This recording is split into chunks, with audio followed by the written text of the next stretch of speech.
these LMP2s. And as we say, we're going into the last moments of qualifying. Well, the qualifying suddenly ended and we're in the race. Yeah, and it's lucky that I noticed the fact that no one could hear us for that 5 minutes that we just been chatting, because my stream, my OBS decided that it didn't want to keep the settings that I had before. So now hopefully everyone can hear us, and we will be looking at the race as Ed has just said right at the end. So apologies there if you couldn't hear us before, and apologies, Ed, that we've basically just been rambling to each other without anybody hearing. But you're right, LMPs basically, as you can see on your screens, but as you can also see on your screens, Barry Rabbit with the jump start there in the LMP, and I don't know where he's going, but the lights have come on. He's going to pull out the way. Very sensible. I think that's the most sensible thing I've ever seen in sim racing. He realised he jumped the line, so he's getting out of everybody's way. Martin Thomas has had a terrible start, but Anthony Mott's got the car off the line really well, hasn't he? Straight up into La Source, into the race lead. Paul Donkin moves up to second place, and Anthony Mott in third. There's not that many drivers here tonight, but they're going to provide us with some thrilling action nonetheless. Going through Eau Rouge, a big squeeze. How did he not hit the arm coat there? Up through Raidillon they go. Martin Thomas still with the race lead. Paul Donkin in second and Anthony Mott in third, but it could all change. Well, you can see the cars now barreling down into Les Combes. 75 leading number 7 is going to be down the inside. I think, Anthony Mott's taken the position, but it's got a hit up the rear. I think that was Max Hunt involved. Evasive action taken by Martin Thomas to get through, but Max Hunt is now up into the lead of this race. Drama into Les Combes, though. Yeah, it was indeed. Yeah, Max Hunt will keep an eye on that, on what happened. But Max Hunt in the race lead. Mark Hoskin in second place. Keeping with the black and orange BDM. Doesn't matter what machine he's in. He's always managing to rep the colours anyway. John Westbrook in third place. He qualified in third, apparently. Well, he's back there now, even if he did lose a couple of places off the start line. Obviously, without the rolling start, these cars are pretty difficult to get off the line, especially if nobody has ever done a race start in them before, which they won't have done, because it's a brand new car to everyone.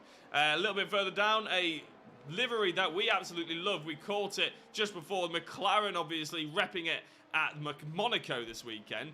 Clive Bailey in the Gulf, the Gulf livery, and it looks stunning, doesn't it, Ed?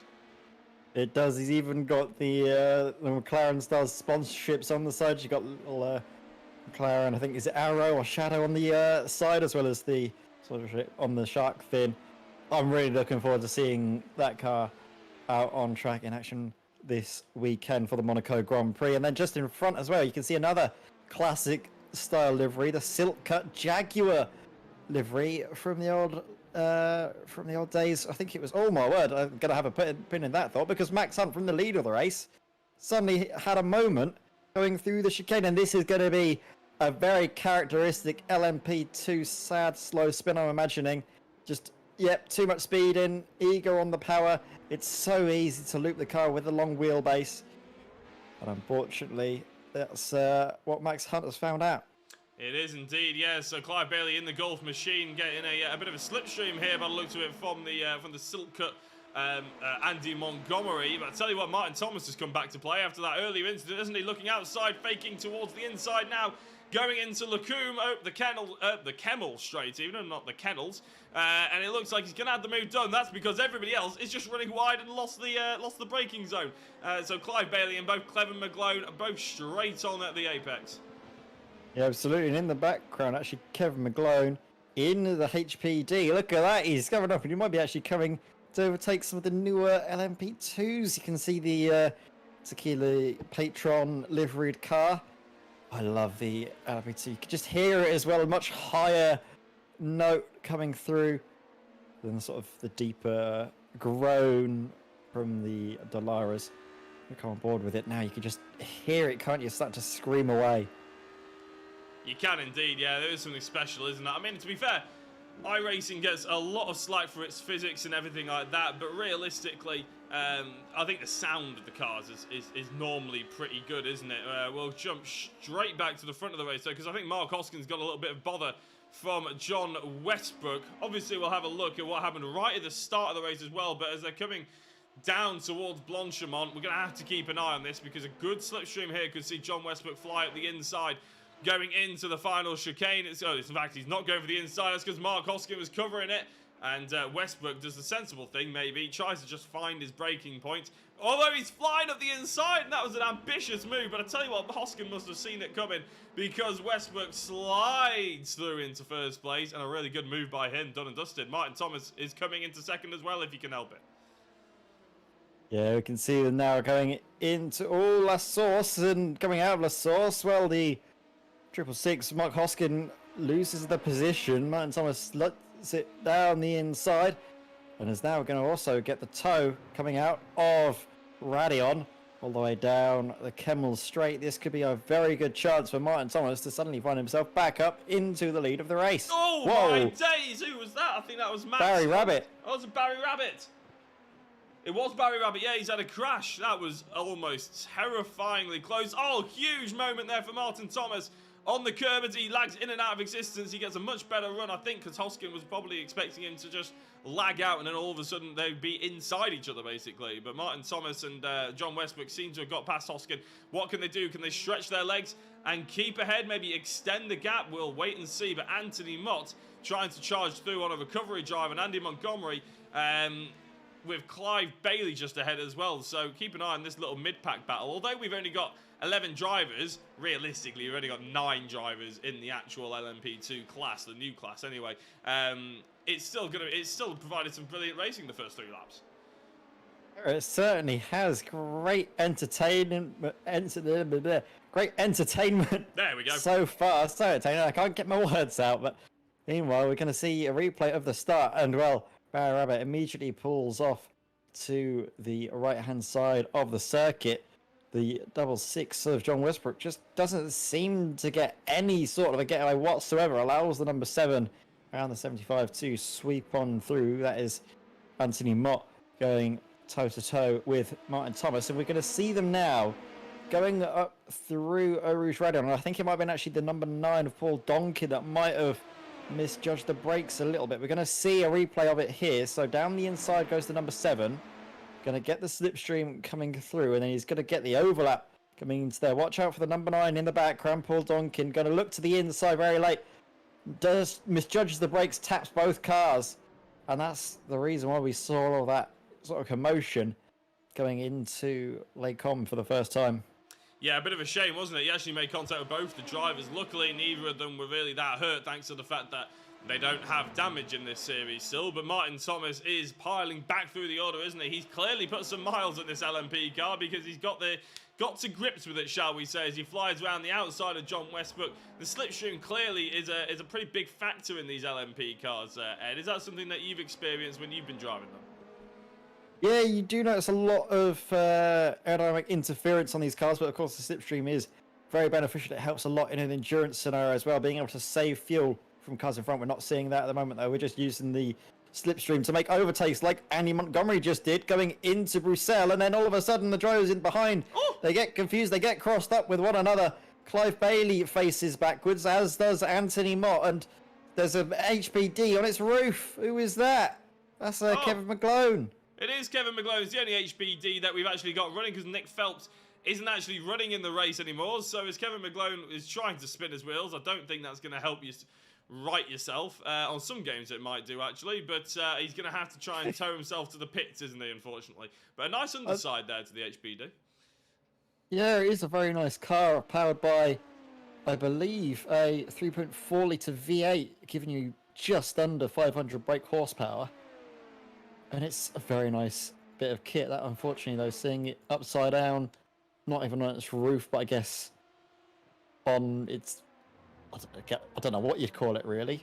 Airbox? On its airbox. Not really a great sight to see. No, it is unfortunate, isn't it? Yeah, meanwhile, we do have the RP27s. Definitely a little bit more power with a 4.2 litre V8. 6-speed gearbox, of course. Seeing the likes of Mark Hoskin could be in contention for a race victory, especially if he can get through on John Westbrook very quickly after the mistake coming through La Source. Going to be nose to tail coming into Eau Rouge. And then rising over the crest at Radion. The dirty area is affecting Mark Hoskin a little bit. You can see a slight switch, running a little bit wide, not hooking up the apex nicely, but instead he's going to be potentially able to get a bit of slipstream, but doesn't seem to opt for it at the moment. Has plenty of overspeed. He's going to look around the outside, late on the brakes. No chance for Mark Hoskin there. He's going to be close though, isn't he? Coming out of Malmedy into Bruxelles, but again, the run isn't there for Mark Hoskin, and he's going to have to wait a little while longer. Interesting decision there by Mark, wasn't it, not to try and get the overspeed? Thank you very much, Abdallah Booz, for the like on the stream as well. Brilliant to have you along, and hope that you're enjoying the pure GT racing. But yeah, it was interesting for Mark not to get into the slipstream up the Kemmel Straight, isn't it? He obviously doesn't want those extra 3 or 4 miles an hour come down into Les Combes, but now I reckon he's probably wishing that he did, because he's about 7/10 back. He's going to have to work very hard. Really late on the brakes there, but too late, because he runs wide from the apex on the first of the chicane, and then he doesn't quite get the speed out of it, and now he's over a second back from John Westbrook. That'll really hurt him down the front straight, back straight even. Yeah, it really has, hasn't it? And that was his best chance to try and make the overtake work, but it doesn't seem to be working out at the moment. We're going to see a replay here of Barry Rabbit. This is going into Les Combes. Just appears to go straight on, and I think that could be Barry Rabbit pulling off to retire from the race, unfortunately. I was just trying to find the reason why Barry Rabbit was going so slowly on the Kemmel Straight to begin with. But looks at him, because he was right at the back. He just pulls over, doesn't he? And obviously we were on board with these 3 drivers, especially on board with Mark Hoskin. It's just so terrifyingly close, isn't it? I don't know why he's not spawning back to the pits. I don't know whether he's had a hardware failure or something, but it's an interesting strategy there by Barry Rabbit. And a thank you to Katie Eames, who's given a like and a share on the stream as well. Always nice to have you along, Katie. Yeah, absolutely. Thank you very much. And well, Katie, you're going to be able to see a quick battle here potentially between Donkin and Montgomery here coming out of Eau Rouge Radion. And then down this Kemmel Straight, the slipstream is allowing Donkin to close in, but will he be able to have a late lunge down the inside into Les Combes? No, he thinks about it for a second, but backs out of the move there. Meanwhile, in the background, I think, well, Max Hunt might be going wheel to wheel with Anthony Mott. I think for the moment it is Max Hunt who is behind still. These cars as well are nose to tail. Yeah, indeed, and I was just going to have a word on Paul Donkin. He's such a nice guy. He always sends me a message after the stream saying that, you know, it was really good and I enjoyed the broadcast, enjoyed the racing as well. He's very brand new to iRacing, actually. He didn't even realise that there were 3 races at one point, so he missed the first race. He was like, oh, I'll jump in for the second race, and then because there was a break, there was a 10-minute break in between race 2 and 3, like how we do it here in Pure GT, just so everybody can go to the toilet and stuff. He actually logged off the sim and then realised that the stream was still going, and he missed the 3rd race, and ever since then he's been sure to log on to all 3 and obviously send messages of thanks afterwards. So big thank you to Paul Donkin for being so nice as well. It's not often that we get such lovely messages after it, Ed, isn't it? But it's always appreciated at the end of the stream.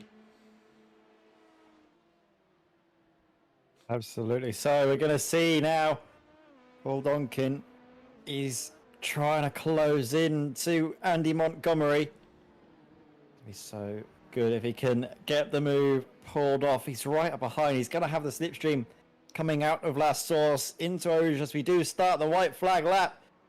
Ryan Thomas with a rather healthy margin, it has to be said, about 2.5 seconds cleared to John Westbrook, who himself has about 2.5 seconds to Mark Hoskin. Mark Hoskin then a little gap to himself before we come to this battle. Andy Montgomery and Paul Donkin, the 2 closest cars on the circuit, and they're about to get a hell of a lot closer now. Coming out of Radion, down up through the Kemmel Straight, side by side, wheel to wheel. Which one's going to be coming out on top? Paul Donkin already with the overspeed got almost his entire car in front. He slots up into 4th position, but as long as Andy Montgomery can stay there and be close enough coming out of curve Paul Frere, he might be able to mount a charge coming through Blanchimont and into the bus stop.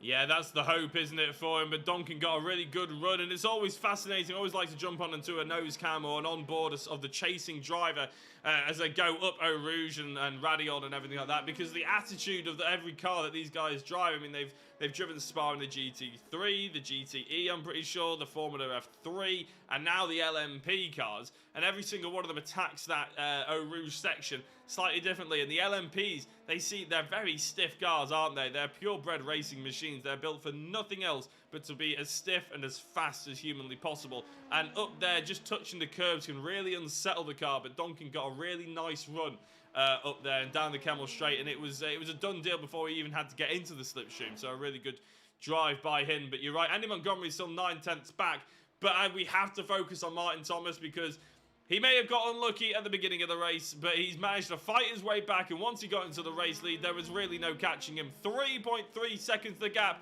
as he takes the checkered flag here for the Pure GT Social Races. Martin Thomas with another race victory, but John Westbrook in second place. Mark Hoskin with a well-fought third. He's gained 3 positions to take that one.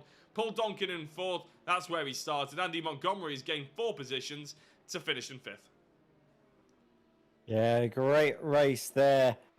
Andy Montgomery not able to quite take the edge over Paul Donkin in the end of that little battle. Meanwhile, Clive Bailey, lovely livery on that car, is going to come home through for P8 as he crosses the line. The last of the drivers to cross the line, still running. We're going to quickly jump over into the next race, aren't we? An inverted 6. So I believe Anthony Mott is now going to find himself on pole position. He has indeed. So he was obviously in 3rd place. The car highlighted as well. It was very worrying indeed. And he's going to get it all wrong this. The car highlighted as well. It was very worrying indeed. And he's going to get it all wrong this time around. Snag of the brakes, and he takes the trip to the wall that you were thinking about, Jack. Yeah, he just chose on the wrong wall, hasn't he? It was a fantastic save before. They guys don't have any damage on, so it's not like his suspension failure or anything like that. Don't know what quite happened there, but Anthony Mott on Mark Hoskin now. I'm sure. I don't know if Anthony's actually aware that Mark Hoskin was the cause of him going off at the end of the Kemmel Straight in the last lap. But either way, he's going to have his comeuppance here, isn't he? And he's going to overtake Mark into 4th place. By the looks of it, Andy Montgomery is gotten past Kevin McGlone as well in the old LMP HBD machine. It is the HBD machine, isn't it, Ed? I'm not making that up. Yeah, it is still technically an LMP2, but I don't know if it classifies under current regulations as an LMP2 car. But as we see Barry Rabbit, having a mistake there going into Bruxelles. I haven't seen too much of Barry Rabbit, but we've seen plenty of him this race, getting involved in the incident in the 1st lap and having an incident here on the 2nd lap. Nice livery, though, you have to say, on Barry Rabbit. The old Jordan-inspired livery there on his car. Very fitting for a drive around Spa. It is indeed, yeah. I think these guys just go on to Trading Paints. Whenever they decide that they want to drive in a new car, they just go on Trading Paints and find the wackiest or the most memorable ones they can find, isn't it? It is quite nice to see, because I mean, for instance, Clive Bailey's Gulf livery. I mean, obviously we've mentioned that's on the McLaren this weekend for Monaco, and to be honest, Monaco, I mean, let's face it, I don't know if it's controversial, but no one really likes to say it, but Monaco is an extremely boring race, isn't it? It's an exhibition these days for the F1, in my opinion. And to have things like the Gulf livery and stuff like that really does offer something else to the weekend. It's all about the glitz and the glam and the memories than the sort of the occasion more than the actual race for Monaco, and I'm a big fan of people doing guest liveries for that one. Yeah, absolutely. I think you've hit it right on the mark there, the fact that it is all about the occasion. Of course, a lot of it does come down to the sort of effect of the different sort of the difference that the cars have evolved in, because the cars have definitely evolved past what the circuit offers at Monaco. They're so wide now with so much downforce. If you took cars back in the 60s and had a look at them, they were tiny little things, but they were tiny because they were very unsafe. No crash structures, nothing to protect the driver. So, and one thing you can say that racing is as good, it's still, I think, something about keeping the drivers safe. And of course, there's nothing better than qualifying weekend at Monaco. Sometimes people do say that the Saturdays are important at Monaco, but that adds to a real sense of excitement, I feel, coming into the weekend at Monaco, where it all comes down to one lap and the drivers trying to be at one with their cars, which is not really something you really appreciate too much at other circuits. It isn't, no, and I tell you what I'm a big fan of as well. It gives George Russell a chance because he's fantastic on a Saturday, isn't it? But after that, it all goes terribly downhill for him. Only the Haas are worse at the moment than the Williams, aren't they? So I'm very much looking forward to him just defending for 2 hours and trying to hold on to a top 15 point. That would be fantastic to see.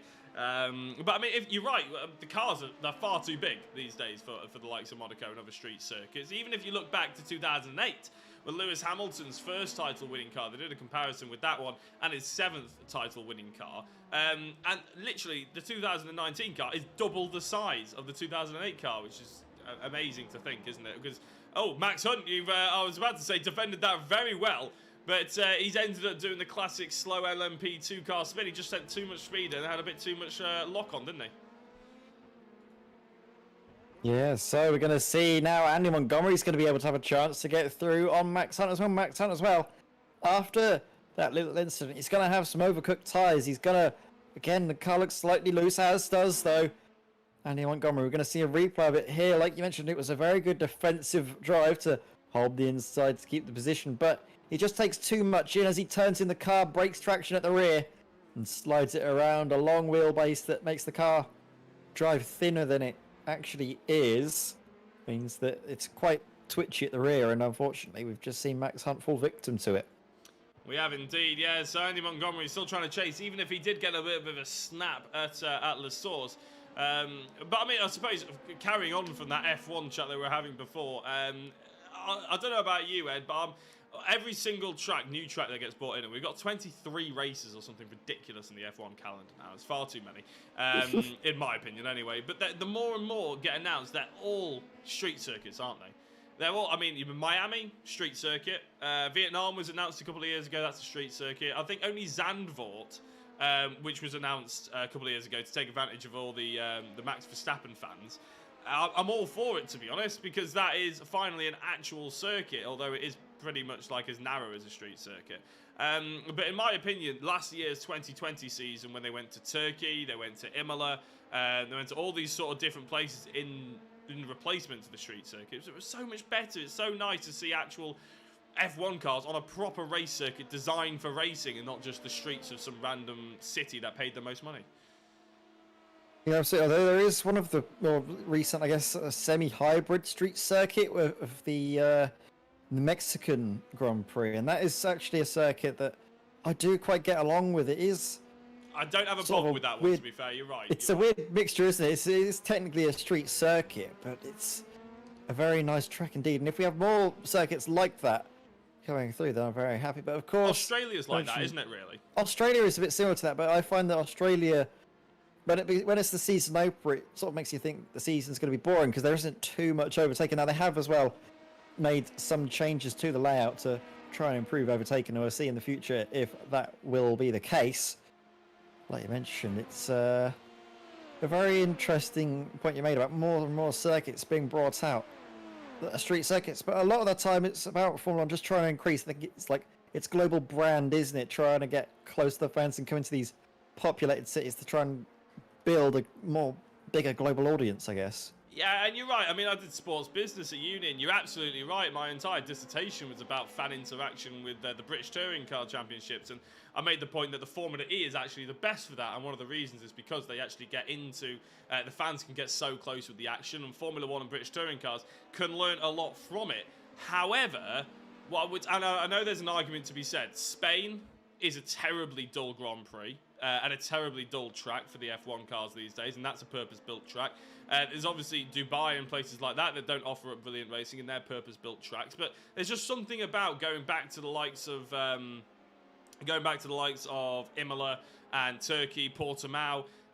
They just feel like the F1 is sort of going home in somewhat, and actually having purpose-built racetracks to race around and really pushing the drivers. Portimao is incredibly challenging for the drivers, and so is Singapore, but I'd still much rather see them driving around Portimao and trying to get the best out of that circuit, where they actually have a bit of confidence to push, because they're not just going to hit a wall as soon as they go slightly wide. Yeah, so we're going to see Andy Montgomery. He's going to try and close in. We're going to see, hopefully, a three-way fight as all of these cars. Max Hunt closer to us at the screen in the number 6. And John Westbrook's just stopped on the run into the bus stop. I have no idea. Does he only have qualifying fuel on? What's going to happen? I think he just decides to stop. I don't know if there's maybe he has a phone call to take or something. Well, that's very odd, yeah, because it doesn't sound like a fuel surge, does it? And he's just sat on the side. I've no idea, because it wasn't a hardware fail, because he broke. So he had the ability of using the brake pedal. Very odd maneuver there. Maybe we can get some clarification on that. John Westbrook actually has the fastest lap of the race as well, fastest legal lap of the race. Anyway, Barry Rabbit technically has the fastest lap of the race, but it was illegal, so I suppose you can't really count it. Paul Donkin, no, we haven't seen that much of him. We haven't spoken that much about the race generally because there hasn't been an awful lot going on after the third lap. But he's been superb, hasn't he, in this one? No problems at all. As I say that, though, about to give him the commentator's curse, kissing the tie wall out of No Name. He hasn't done anything wrong. He hasn't really put a step wrong. He's got a 5.7 second gap ahead of Anthony Mott. Max Hunt's put a foot wrong though, and he's off again. Yeah, Max Hunt once more is struggling to come to grips with this LMP2 car, and always a couple of wheels onto the grass initially, and then wheels onto the grass on the exit. Sends the car spinning all the way around as soon as he picks the power back on. Max Hunt seemingly coasting now with grass all over his tyres, just trying to get the grip back, and then maybe go for a little bit more of a charge. Meanwhile, in the background, that is the 75 of, I believe, Martin Thomas. So maybe they're going to have a little bit of a battle together with one another. Yeah, Martin Thomas actually jumped to the pits. I can't actually quite remember why off the top of my head. I'm trying to find a replay, maybe what happened to him, but I can't either. So, yeah, I'm not entirely sure of that one. But Paul Donkin is about to jump onto the final lap of the race. We'll keep an eye on him, making sure we give him his glory, give him his due, because as I said, he's done nothing wrong. Anthony Mott has made it somehow back into the into second place after what was a pretty eventful start for him. Barry Rabbit and Mark Hoskin. So Barry, he's been quick, hasn't he? I think there's no doubt about that. Barry has been quick, but he hasn't been able to keep it on the circuit so far. No, he hasn't. He's been showing flashes of brilliance, but of course, drivers still do have one further race after this to try and make up any positions they can, but Barry's still got one lap of this race to potentially get up into the podium places. Just got to dispatch of Mark Hoskin, and look how close he is coming out of Radion. Oh, a couple of wheels out onto the grass, Alex Albon style. Trying to stop to pass, but he's going to overtake him off of the grass, maybe. Oh, dives down to the inside and touch together with one another. Barry Rabbit up into third place. That was an absolutely sensational move, I think. Mark Hoskin may have something to say about the contact on the apex, but I think I'm just going to have another quick look at that. The way he just darted left and right, I think he's got a right to be on that apex. He's alongside Hoskin, isn't he? Maybe he uses him a little bit as a brake, but I think with the sort of darting maneuver, the weaving that they were both doing, I think I'm going to call that as a fantastic move. And luckily, Mark Hoskin hasn't lost too many places. Lost a lot of time, granted, but equally, he's still got about 2 seconds back to Andy Montgomery, and it is the last lap of the race. Yeah, it certainly is. So, Paul Donkin now, only a few more corners to go before he takes the checkered flag to take the race victory in the second race of the evening. Coming now through Blanchard. Brilliant. Karen Lizard just seeing the car speed through. Just the bus stop to go, and Paul Donkin will win the second race. He will indeed. Yeah, I think we've actually had an interruption in the stream. Hopefully it wasn't too bad, only a split second. But Paul Donkin takes the checkered flag. No interruption for his race so far. Brilliant drive from him. Anthony Mott is going to come home in second place, 6 seconds back from Paul Donkin, who is really still pushing the car as hard as he could. Barry Rabbit actually ends up in third somehow. I mean, he must have had he had 17 off tracks. Did Barry Rabbit, more than any other driver, and still came home 7 places gained in third place. So clearly very, very quick is Barry Rabbit, and that actually goes to show, because on that last lap was I think his fastest lap of the race. Mark Hoskin in fourth, and Andy Montgomery rounded out the top 5. And I tell you what, it's strange to not see them flying into each other and using each other as ramps, isn't it? Yeah, and these LMP2s do tend to act like ramps with one another, so who knows, we might see that come the end of the night. As we see the results from the first race, Martin Thomas took that race victory ahead of John Westbrook. Mark Hoskin rounding out the podium in third place ahead of Paul Donkin, Andy Montgomery, Anthony Mott, Max Hunt, Clive Bailey, Kevin McGlone, Barrett, and Nick Phelps. And Jack, would you like to do the honours of running through the second race results? Yeah, sorry for the glitch. That's just as the race was finishing up. But you can see that Paul Donkin was confirmed race victor for the second race of the evening. Anthony Mott in second place, Barry Rabbit in third, Mark Hoskin in fourth, Andy Montgomery in fifth, Clive Bailey sixth, Kevin McGlone in seventh in the lone Honda, Max Hunt in eighth, and then a lap down was Martin Thomas, but he still was running. John Westbrook 3 laps down after he decided to just park. And Nick Phelps, again, didn't make the starting grid. Bit of a shame for him, but hopefully we'll see him back maybe for race number 3. And that's all she wrote so far, isn't it? There's going to be about a 10-minute break now between each of the races. We do have a third race coming up, another 7 laps here for the Pure GT social races. Hopefully everybody can go grab a drink, grab a snack, and get back to refuel for one last hell for leather race. And I think that's exactly what we're going to do, isn't it, Ed? Yes, absolutely. So we're going to go for a short break, and then we'll be back just in time for the start of the third race of the evening. That's one that you certainly don't want to miss.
Hello and welcome back. Now the Pure GT Social Races, they're known for catching me out. Normally they have a 10 minutes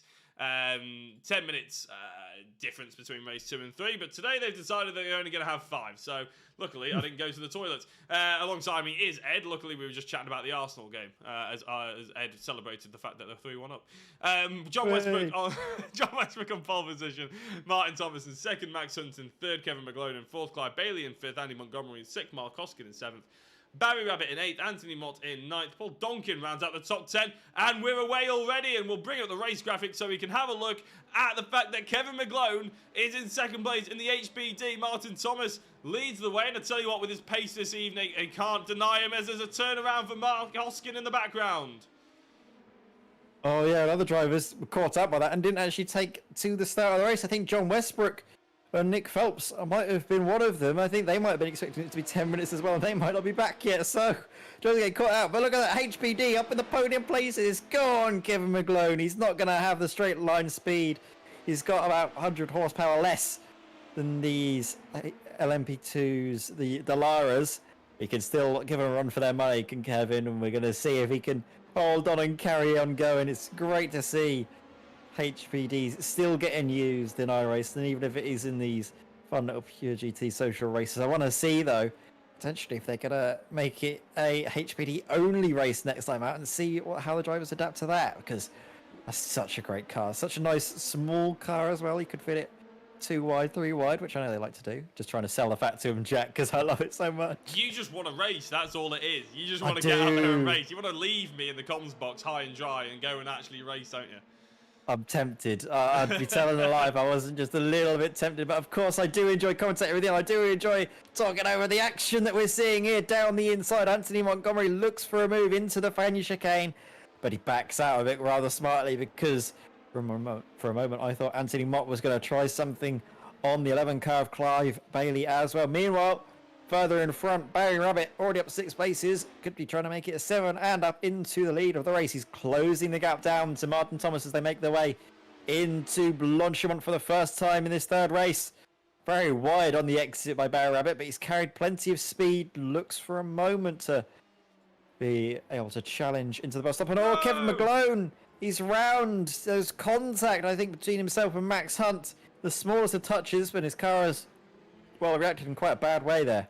Yeah, every time I hear the abbreviation HBD, I always think you're wishing me happy birthday. It does confuse me rather badly. But right now, we'll focus a little bit further forward. We'll have a look at what happened to Kevin McGlone in a second. But whilst these guys are less than 0.3 of a second away from each other and going on to the Camel Straight, you can't really deny the fact that you think there's probably going to be a move brewing somewhere. Martin Thomas has had fantastic pace winning that first race, but look at the amount they're weaving. They can knit a jumper the amount they're weaving right now down the Camel Straight. Martin Thomas can't hold off the fact that Barry Rabbit came out of Radion with such an amount of overspeed, but he's gone too hard into Lacombe. Is he going to have still the apex? There's a fantastic move around the outside by Martin Thomas, and it's kept it clean as well. Fair play, boys. That was a great bit of racing. Up the inside was Barry, but it's not to be done yet. Martin Thomas really strutting his stuff now in the lead of this race. Yeah, he certainly is. As Barry Rabbit gets a little bit out of shape coming through No Name. He's lost a lot of ground and a lot of time to Martin Thomas, and that's allowed Paul Donkin to close in as they make their way through Cornwall. Double gauche, as the Belgians call it. Double left, if you want to translate that into English. As Paul Donkin is closing down on Barry Rabbit. Is he going to be able to make a move? Well, we'll have a look, shall we, at the start of the race. Talk us through all of the action here, Jack. Yeah, well, I'm just having a look at Mark Hoskin because he was the driver that ended up facing backwards, and it's because he launches one up the inside. That is, was it Max Verstappen? I can't remember who decided to try and do that in the F1, wasn't it? I think on Kimi Raikkonen or something like that. But it's just no room for it. As soon as he touched the grass, it was gone. I was thinking more, I think it was it Grosjean on Hamilton? Was it 2012? If you remember that one, yes. In the Grand Prix where he almost took the head off of Fernando Alonso, to be fair. That was it. I thought there was a Fernando Alonso involved. Yeah, it was a big incident. Luckily, of course, close cockpits, and even more luckily the fact that they're not actually in the cockpit, so drivers are very much safe from any harm coming to them. Just a bit of harm to their pride, perhaps. Yeah, and very quickly, before the real fights start brewing again, we'll give a We'll have a look at Kevin McGlone here because he wasn't really defending it, was it? I don't think there's any question in that on Max Hunt, and he just loses it. There is no contact there. He just hits the brakes, and for some reason the rear end switches on, and maybe he tries to put a little bit of lock in, but Mark Hoskin had to squeeze through. I don't think Kevin McGlone really joined that safely there, did he? But he just ended up putting a little bit too much lock on under braking, and by a little bit too much lock on, there was about 5% lock on there, wasn't it, that sent his car around. Yeah, that's the thing. You can just, if you put in a little bit too much steering angle, all of a sudden the car just doesn't want to do what you're asking it, and it can, like you mentioned, just have a bit of a moment and spit you out. But let's try and focus on the positives of this excellent little fight that's brewing for the podium places for the race lead. Martin Thomas, Barry Rabbit, and Paul Donkin all are going to be duking it out for the remaining laps. We certainly hope so. Martin Thomas very good on this middle sector though, isn't he? He's having a good drive at the moment, but can he hold on? That's the big question. Well, it's all about the slipstream, isn't it, really? Because at Spa, you can do all you like in this middle sector. But if you're still within a second of the car in front, then there's an opportunity to reel him in by about half a second each straight. And by straight, I mean this section here, basically, where you're flat out until the last chicane. And then, obviously, up the Camel Straight as well, you can gain about half a second on the car ahead just by getting in the slipstream. And you can that's evidence now, because he was 9/10 of a second, or 8/10 of a second, is now down to just over 4.5 tenths. The gap, and they're right on each other's bumpers, less than 2 tenths. A really good run out by Barry Rabbit. Martin Thomas is going to be a little bit of a sitting duck, but most importantly, we've covered a lot of racing over the last year, haven't we, Ed? And we see a lot of people making sure that they're actually second around Spa going into the final lap, don't they? Just so they can make that move up in the inside chicane on the last lap. Yeah, it is all about just trying to put yourself in the best position come the end of the race. You don't get points for leading laps. You only get points for crossing the checkered flag first. And Barry Abbott is going to try and do all he can to get up the order and get into first place. Look at this. They're touching 2 by 2 going down the Camel Straight. Barry Abbott down the inside late enough on the brakes. Takes the lead of the race. But oh, with a slide like that as he makes his way into Malmedy. He might not be able to hold on for it for much longer, because down the inside, a little look from Martin Thomas. Does that put Barry off his lines just slightly, but he still covers the inside enough to keep his car in the lead. But I'm not sure for how much longer, because Martin Thomas is looking very racy. Yeah, I think he's got a packet of cards in that car, Barry Rabbit, because he's played a good game of snap, isn't he, with that oversteer. A really good catch, though, and he's he's actually managed to keep it under control this time. Because the previous lap he did, 2 laps ago, sorry, he did a similar move, didn't he, on the Camel Straight, using the overspeed and everything, but he couldn't get the car stopped. He went wide, and that allowed Martin Thomas to carry the momentum around the outside. Now, maybe Thomas was hoping that a similar thing would happen again, but Barry Rabbit, he's far too wise for that, isn't he? He's more of an old fox than a young rabbit, in the fact that he's got a bit of wisdom underneath his helmet, being a real-life driver as well.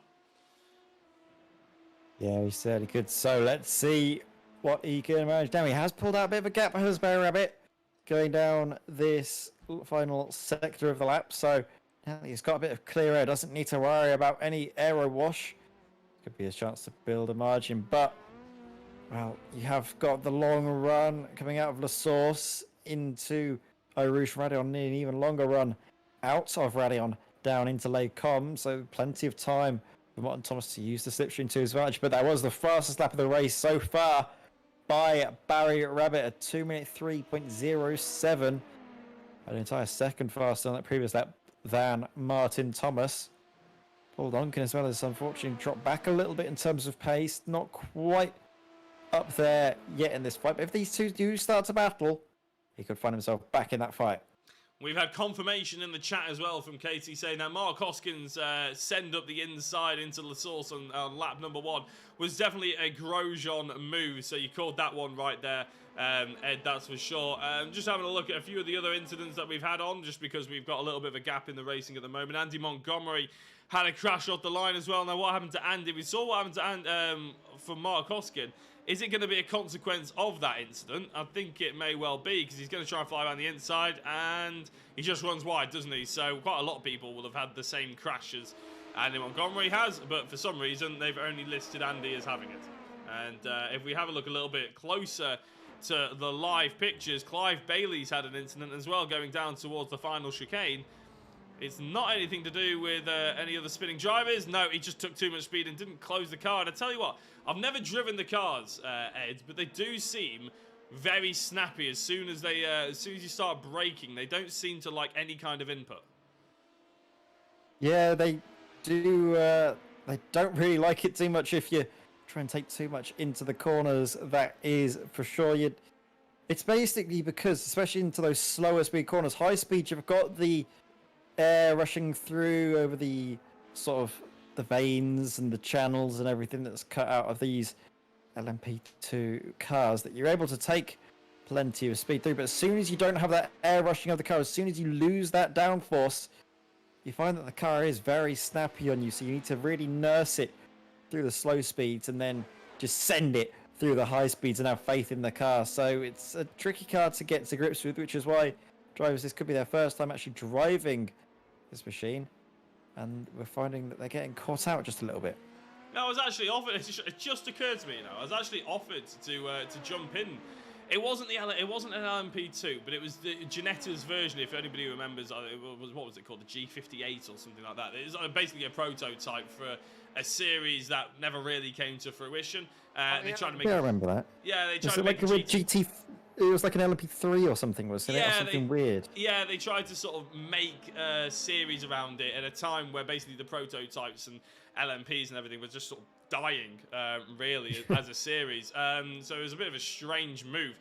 Leo Hagen, thank you very much for the follow. And I remember I was asked if I wanted to go in and test it because I was on Ginetta's mailing list sort of thing, and obviously I was driving the Ginetta Super Cup at the time, and they must not have looked at how I was doing if they asked me to jump into their brand new shiny car.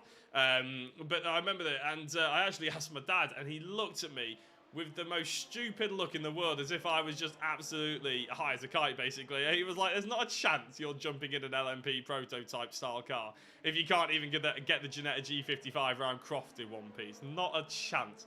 And plus they were asking for a stupid amount of money for like one test. It was like tens of thousands of pounds, so we didn't end up doing it. But yeah, that's about as close as I ever got to one of these cars. I should probably jump into it in the iRacing. I'd probably figure out that maybe I was right to not take the test.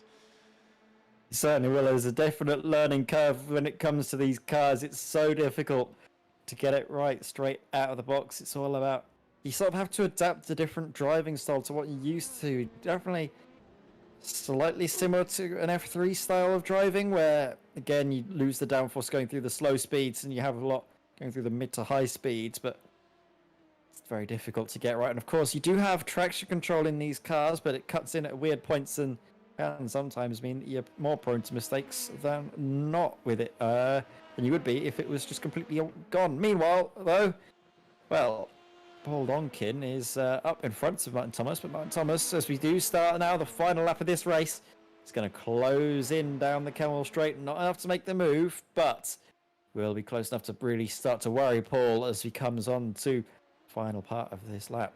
Yeah, well, Martin Thomas, he had a little bit of a snap or something. He had to come off the throttle out of the final chicane, didn't he? Which allowed Paul Donkin to get a really clean exit, really smooth on the throttle, and an application of the basically straightening the steering wheel. That actually allowed him to get into La Source ahead. But as we said before, realistically, sometimes you really don't want to be the lead car going on to the last lap of Spa. And if Martin Thomas can keep within about half a second, then he's got every opportunity at launching one up the inside in the final chicane. However, having said that, Paul Donkin will probably be fairly aware of it and try and go as defensive as humanly possible into the final chicane. So Thomas will have to do it the hard way by going around the outside, which could end both their races. Max Hunt is certainly hoping that that is going to be the case.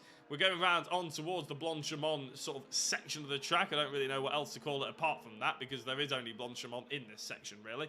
Barry Rabbit still leading the way by 3 seconds. And I tell you what, every single race tonight, Ed, has been won rather convincingly, hasn't it? Whether it's been Martin Thomas or Barry Rabbit at the moment, or, oh my God, Paul Donkin. Yeah, absolutely. Paul Donkin is been having a great race. But I think as Barry Rabbit comes through the bus stop for the final time, he's shown great pace, and finally he's going to be able to turn that into the race victory. Barry Rabbit takes the third race of the evening in great fashion, with Paul Donkin close behind and Martin Thomas even closer there in third place. Yeah, Mark Hoskin locking up there, trying to... Andy Montgomery locking up. And then Mark Hoskin just mixing the braking zone as he was trying to take advantage of maybe a mistake there. But, yeah, I would say, I mean, on my Tuesday series now, we sort of nominate driver of the day. And I feel like, even that... Oh, my days. Oh, no. Oh, God. I told you they act like ramps. Yeah, no, you weren't wrong. Yeah, I feel like to do something similar, a driver of the day, because it is social races. There's no championship. I mean, I haven't got any prize to give the driver of the day. But I would probably say, I don't know about you, Ed, but Paul Donkin has really impressed this evening, hasn't he? He's got that race victory by 6.6 seconds or whatever it was. And then he's just come in second place again. I can't for the life of me remember what his first race result was. But just those two races alone, I think probably shows that he was very, worthy of it. Martin Thomas as well, a bit of a shout out to him, because he got first in the first race and then third in the third, so which is a weird thing to say. But I'd say Paul Donkins probably has my vote. Yeah, definitely. Paul Donkin has had a great evening, and he's definitely up there, and I think I'd probably agree with you that he has been the driver of the day. But we do have the results here from the feature race, and it is Barry Rabbit taking the victory, final race victory of the evening, ahead of Paul Donkin, our driver of the day. Martin Thomas coming home there in third place, ahead of Max Hunt. Andy Montgomery, Mark Hoskin is sixth. Anthony Mott is seventh, ahead of Clive Bailey. Kevin McGlone ninth. John Westbrook and Nick Phelps, unfortunately, did not take part. They finished 10th and 11th. They did indeed, yeah. And just before we seal off the evening, we'll just run through all the race results very quickly. So as you can see, there is race number 1, Martin Thomas with the race leader, Westbrook and Hoskin in the top 3. Donkin actually came 4th in the end in that one. Race number 2 saw Donkin take the victory with Anthony Mott in 2nd and Barry Rabbit in 3rd. And then, as we've just seen just now, the 3rd race results there, Barry Rabbit, Donkin and Martin Thomas, the top 3. And I don't believe, well, we don't normally have anybody coming into the interview box. Actually, Ed, you were the one who just jumped in and out of the interview box, but I don't think we normally have anybody in the interviews. So we'll probably start thinking about wrapping it up. But should we give them a couple of minutes to just see if anybody does want to come and have a chat? What do you think of the transition then? We've had a couple of weeks where they've been in F3s. I don't think you saw them in the GT3s before that.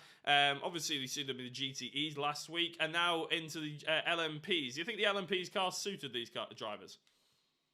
I think it's going to take a little bit of an adjustment period. It's a difficult car to come to grips with, and I wouldn't be surprised if we saw drivers maybe opting back for the F3, but it's such a rewarding car when you get it right. I want to see what other cars these drivers could come up with later on this, in the coming weeks, of course.